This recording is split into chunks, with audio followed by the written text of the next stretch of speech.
when it's clear out, yeah, you can see it. So we can see all the lakes, all the Great Lakes, for example. I can see when I fly over the eastern part of the United States, all the way up to the Hudson Bay, down to Florida. So we have a big view of all of where we live on Earth. Over.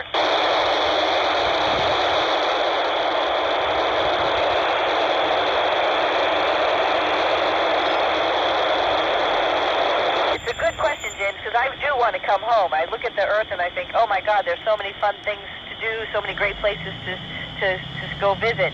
So we have a spacecraft up here called Dragon, which we will all get into and take that home. So it will, one day when we're ready to undock from the space station, we will get in Dragon and then we'll fly it back home and land somewhere near Florida. Over.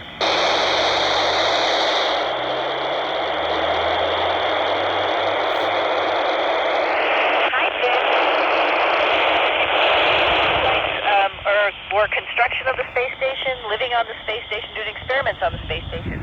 We are doing all of this on the space station to get your generation, you guys, ready to go back to the moon and live and maybe build a station on the moon. So we are practicing for you and checking out all of the systems that you guys might use in the future. Over.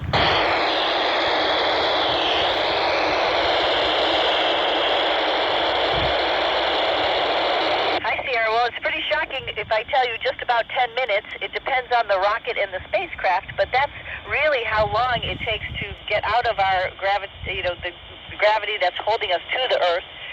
We're still in microgravity while we're here, but to get to a place that we will orbit around the planet is just about 10 minutes. Now, getting to the space station might take a couple orbits, and the orbit is about an hour and a half, or maybe a couple days. For us, it was about 25 hours to get to the station. Over.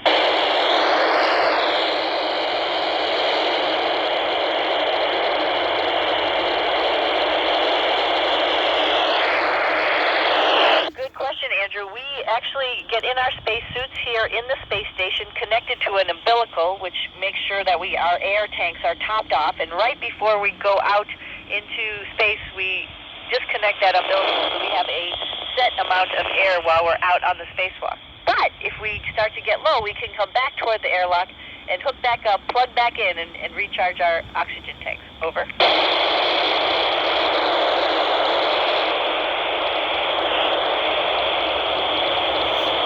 So, Lucas, not me personally, no. We have had rovers that have gone there, and I look at them as they're looking for the right place for us to go and land. But they have found evidence that probably there was water or some type of fluid flowing on Mars at one point in time, so it really makes you wonder. There might be something, some microbe that is there, or maybe there was something. We have to go look and find out. Over.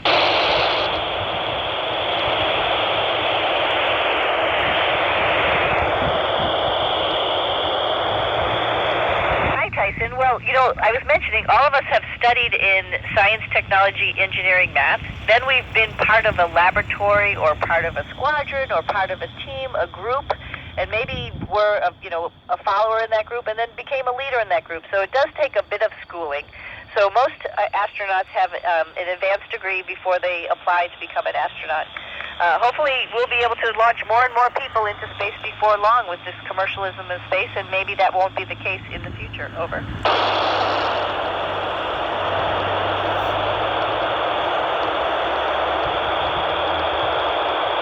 That is a great question, Rolly. You know what? It's harder because you can see so many stars. We don't have our atmosphere blurring our vision. When I look out the window and look at all those billions of stars, there's so many. It's actually harder for me to pick out the constellations. However, you can tell which ones are the bright ones. For example, we were in the southern sky and we saw Canopus today, and then in the northern sky, Sirius, I think it was. Over.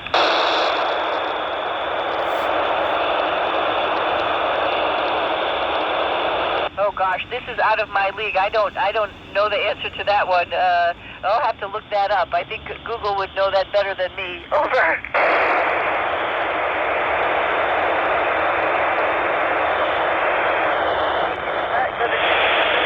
Particularly, like, I've felt it as doing a spacewalk.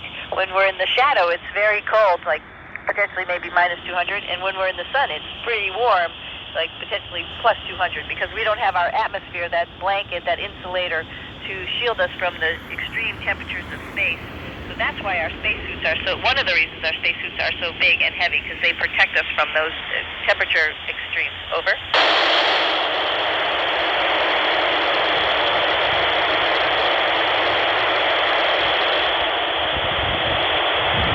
Sure, that's a great question. It's always fun to be with you guys, you Scouters. I really like The Martian. I thought The Martian had some really great attributes to it. I think one that annoyed me probably was gravity. You look a little funny if you've seen pictures of me. My hair stands straight up, and we don't look as good as Sandra Bullock when we're up here. Over.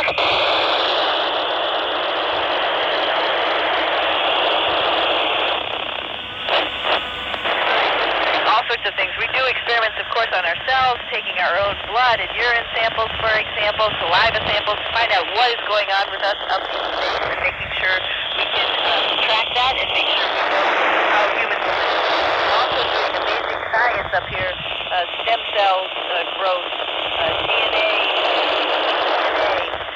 We're doing all sorts of exploration demonstrations also for how we're going to build space stations or spacecraft better, potentially smaller and safer in the future, so we can take them to places like the Moon and Mars. So it's ongoing. Just as we were talking, we were watching a robotic operation as they were moving payloads outside. So it's going on like crazy up here. Over.